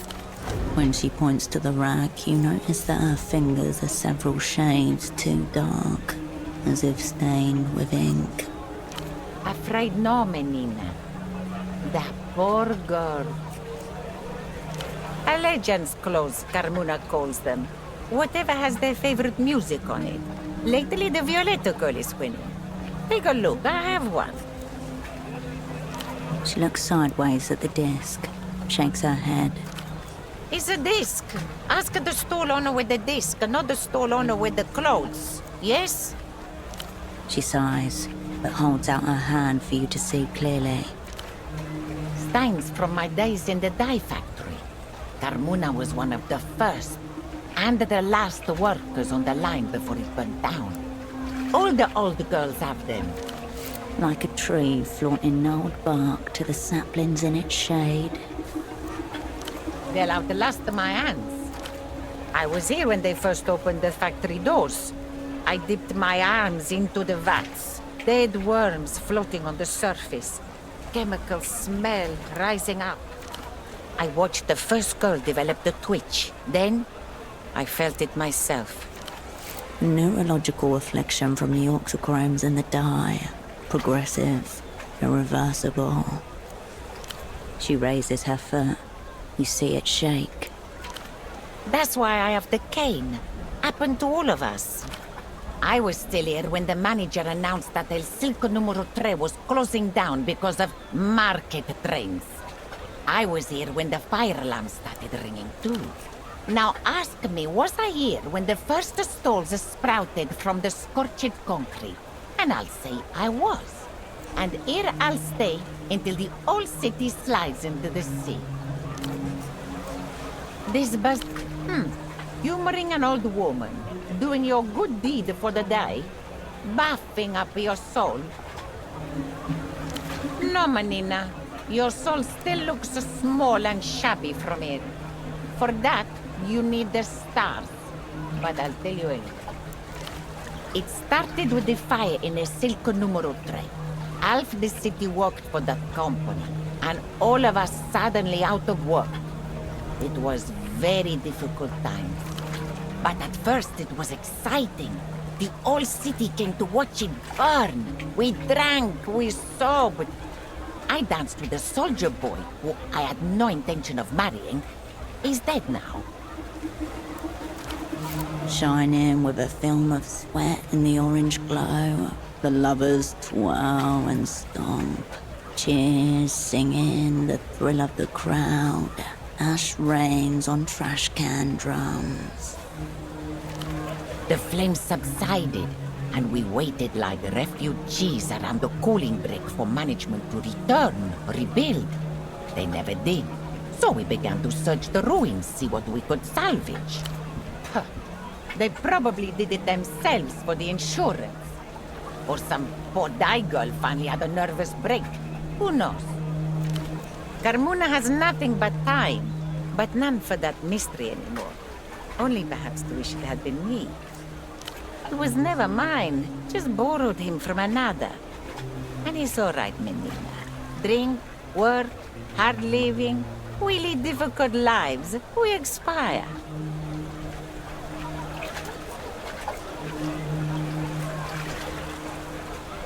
One creates the other, and around they go. It is a circus stone. Our health, our hopes, our time. We reclaimed lost wages from the wreckage. She glances at her own wares, daring them to challenge her on the fact. Yes. We loaded it up on the cargo boats as if it were dye. The dock workers found buyers, which turned them into smugglers. This area has been a market ever since, though the contents and bosses are changing like the leaves. You are most welcome. Nestor. We used to paint that statue with all sorts of insults when it still stood. We knew slurs you haven't even imagined, Menina. She sighs, nostalgic. He promised us Nestorismo, a new type of politics, his own invention. A middle ground between the developed world and the superbloc. Ah, yes, I remember that one. But Bastardo Nestor thought Portofino could be different. She jerks her chin over to the statue. Nestor's pondweed eyes stare up at the sky through a foot of rank canal water. You see how it went? Kisa. Shocked that you'd imply there's anything she couldn't tell you about Kisak. This is the heart of the city. Ours is the factory and the docks. We are proud, working people. In the sunset, they make money. In Kisak, we make things. Back before Silk burned down, that is. But we are still proud, and we still have the docks. Portofino belongs to Kisak. People call it Lusmania. The culture blockade was designed to protect the city from loose influence. But of course, that just makes it more interesting to these people.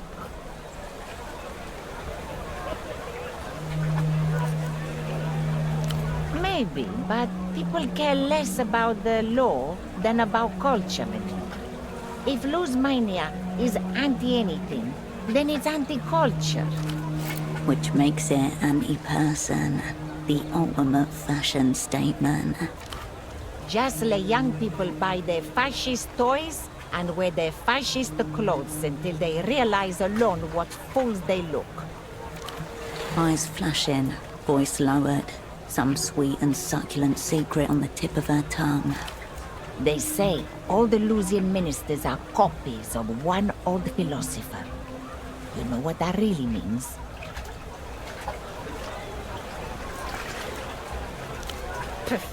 No. They claim they are imprints of some high man. Like they have a man-copying machine. These are inbreds, Manin. Ever seen pictures of royal families? The vendor smushes her face with her hands, pulling at her chin and cheeks to deform them into new and exciting shapes. That's how they look. Malformed from systemic diddling. Lusians just the same. Mark my words. That's why you never see them. Fog the mirror. Note of the bazaar. And don't come back here drunk and stinking on my nice wraps. Dangerous questions usually come from dangerous people, Menina. Carmuna will forget she ever heard that one, yes? You better hope she really does forget it. That was a question worthy of a child pretending to be an operant. Very good. Oh yes, bastardo! Is him turned the bazaar into the bootleg bazaar, drawing Lusians, irritating the local mob. It's all men fighting while Carmuna sits. Control of the docks and market have been passed back and forth between rival gangs for decades, but she's survived them all. Haven't seen him or his assy assistant assing around for a while. They're probably shacked up somewhere, making the angels sick. Carmona doesn't keep track of assy names. Who cares? She just smokes and skims clothes off the top of the shipments. Things we don't notice. Sounds more like she notices, but does not care. And she's been collecting our payments for the last few weeks. Suddenly, we low people must tolerate a teenager managing the place on his behalf. I won't have it, Manina. She may run the bootleg bazaar, but she doesn't run her Doña Carmona. No! The poor man! Carmona always said he was a good soul. No, she did not. An affectionate term, friendly. He was a good man, always kind to everybody. You poor thing, Menina. He was a dear friend to Carmona, too. Poor man, yes. Carmona heard people saying that he may have been drinking again, but never believed it. Not for a moment. Every day he was at the shrine by the west gate, offering and praying. He must have known the eye were on him, Menina. That poor thing. Don't forget to check the racks.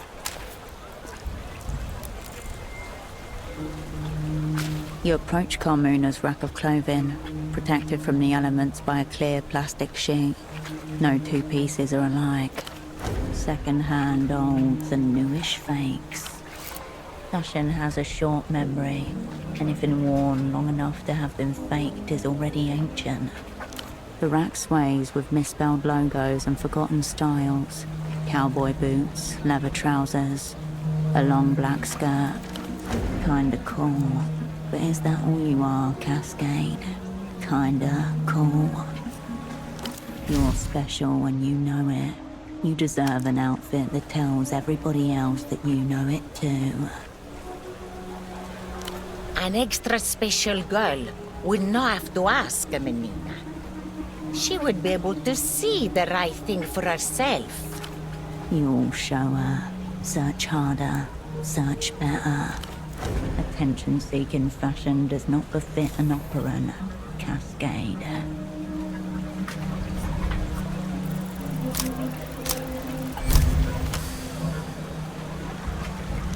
You let your eyes wander up and down the rack, aimless until they alight upon a post-white jacket. Smells like perfume, tequila, cigarettes. You slip it on and try to smooth down its faux fur mange. Your fingers come away with a coating of white powder. An operant has already been zeroed on this assignment, and yet you put a strange white powder straight in your mouth. Do you want to die? Bitter. Numbing. Those potbed teenagers wanted glitter.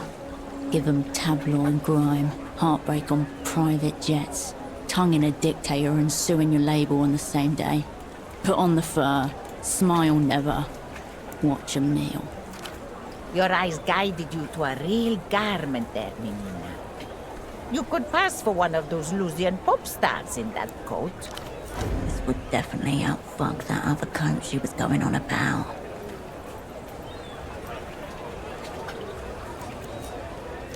Carmona smells no ores. Carmona does not know what ores smells like. For you, 25 so. Good choice. Hangers scrape against metal as you thumb through the racks. Foreign material shifts under your fingers.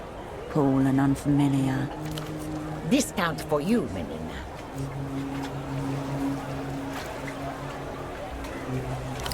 You will turn heads with those, Menina. Enjoy it. Very nice. Anything else? The rack sags. You turn away.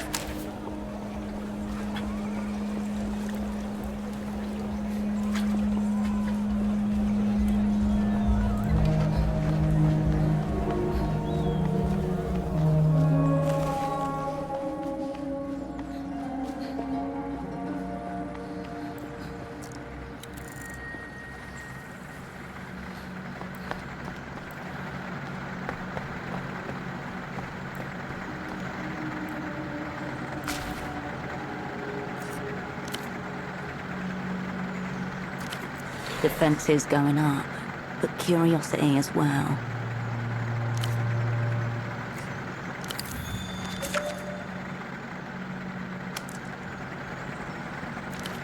So that's it.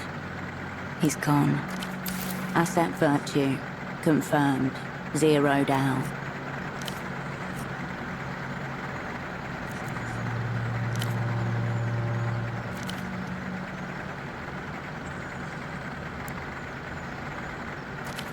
You recall Vespar speaking of his time in the Guardia Municipal, a decade of low-stake days.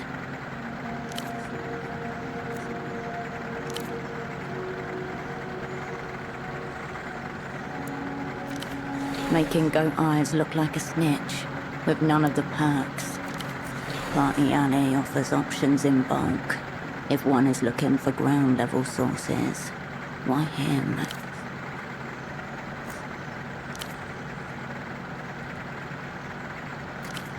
And he just happened to come across it. Words that echo of marble, drums, and banners. Ring's honest enough, but there's something more.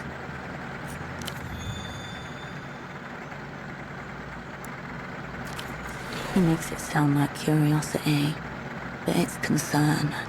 Only two possibilities. His own brothers failing the Brotherhood, or the Azuris. Figure it was the Azuris. His employer, what's he heard? News of a dead carabinero usually comes with jokes and shit talk. Maybe drinks.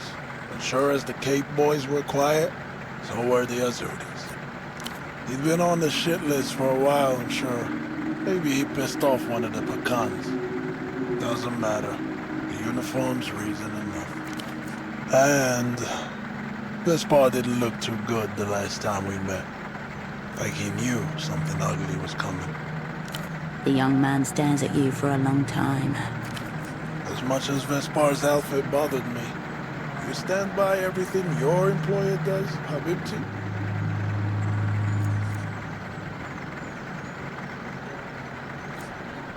Some people think work is an allegiance.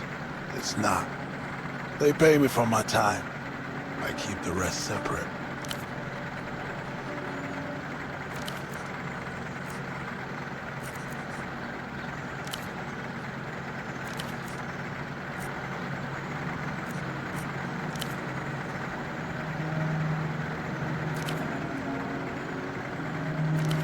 Not wanting to be seen together.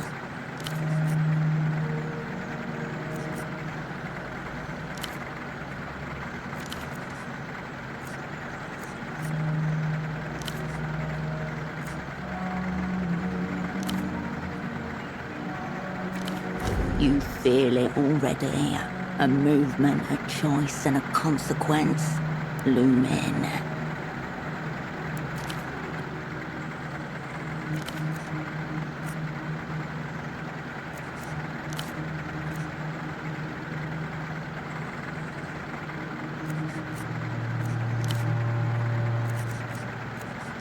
I'll be seeing.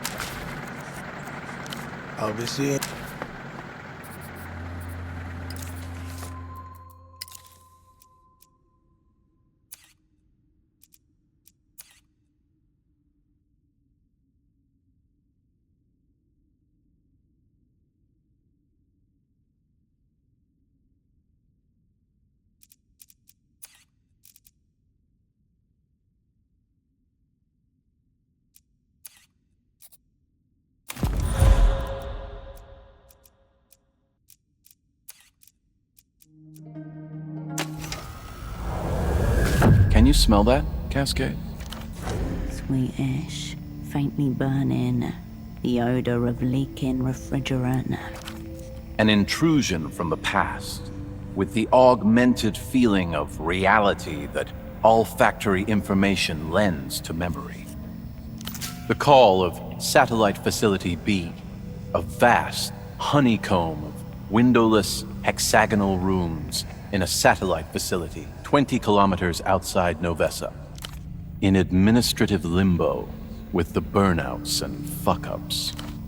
For 5 years, you wandered like a discarnate entity around those mazes of unlabeled discs, vacuum-sealed bags, and folders in a vertiginous array of colors: ochre, pomegranate, olive, and beige. A sickly bureaucratic rainbow, the decaying remains of the opera's collective memory. The lack of direction was, of course, part of the design. The freezer is not simply a storage facility, it is a test chamber. Every few days, you encountered another poor soul between the shelves.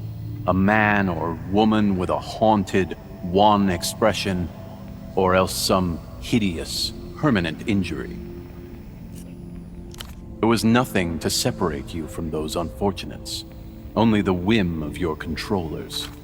You might have remained forever, had the occasion not arisen to unfreeze you. Beware, Cascade. You have seen how easily you can be shelved. As soon as your assignment is over, all bets are off. Already their fingers are hovering over the storage button. But now, you won't be caught off guard.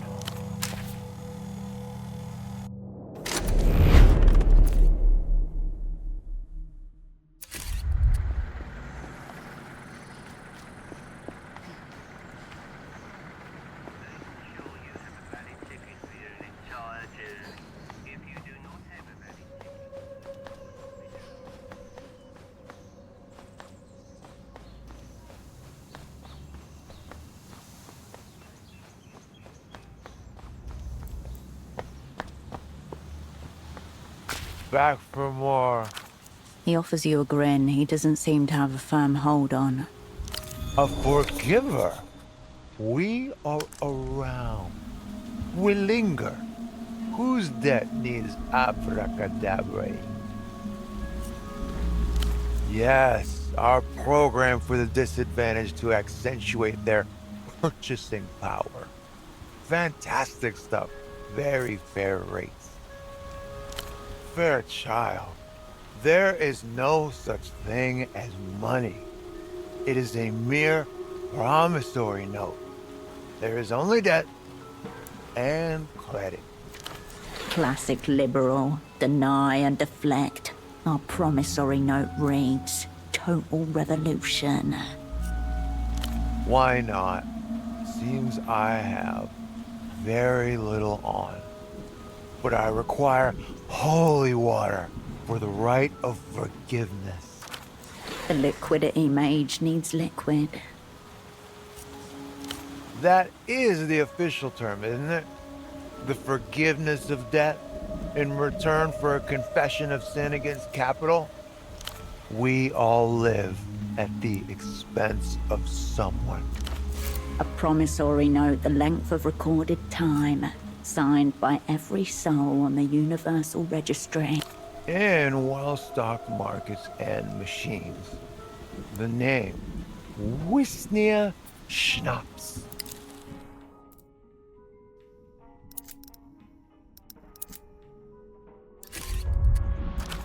Return with it, and we can begin the ride. Goodbye, loneliest.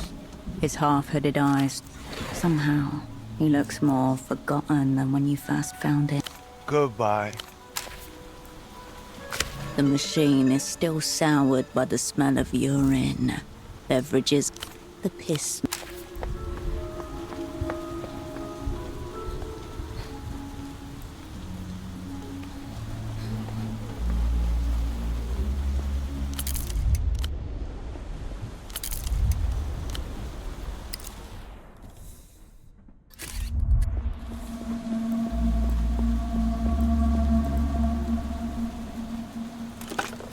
You pick up the payphone's handset. A dolphin emblem smiles at you. It's up. You place the receiver back on its cradle. You tap out some numbers devoid of reason or thought. Surprisingly, the phone starts ringing immediately. Could be anyone about to pick up. A total stranger. Their life intruded. Your breathing is amplified by the transmitter held at your mouth. A clunk, You hear the ambience of another room, an exhale, then something wet being chewed on over and over. Another exhale. The chewing continues. Something tells you that their teeth are yellowed with decay. All you get in response is more chewing. In the background, the creak of wood, an aging door used only by the wind. A half grunt that reveals nothing. Voiceless, limbs tied to a chair, both eyes pushed all the way in. Frantically, they trace the word help on the roof of their mouth with what remains of their tongue. Suddenly, the line goes dead. They hung up. The receiver clicks back into play. You step away.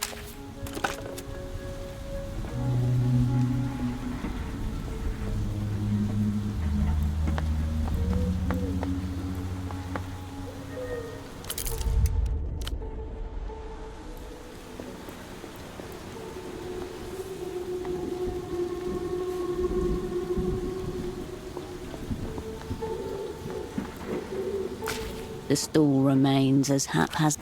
Houseman wanted a poetry magazine from this place, didn't he?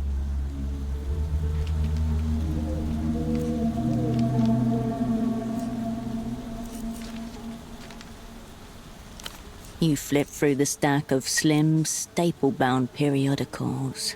Faded fashion catalogues 6 years out of date. Softcore adult mags, a gun magazine, and a lot more. You scan the stall, but find no poetry section. Instead, there are several piles of unsorted periodicals, each one dozens of issues deep. Most of those journals look cheap, pulp adjacent really. They probably feel cheap too. Exactly. Think high quality spine, silky cover, something with a premium heft to it. You just need to dig in.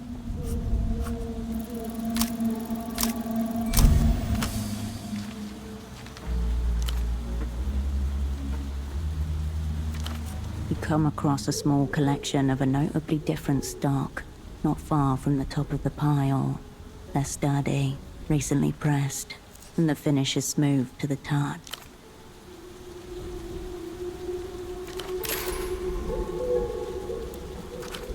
Higher quality materials don't equate to better editorial content. It just pushes up the base cost per unit.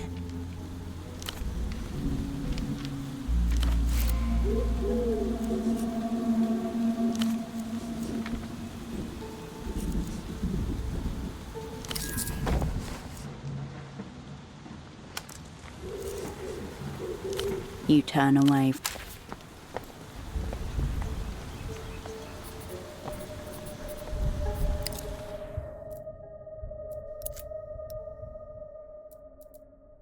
The latest issue of a literacy periodical called the Nos Currentes Review.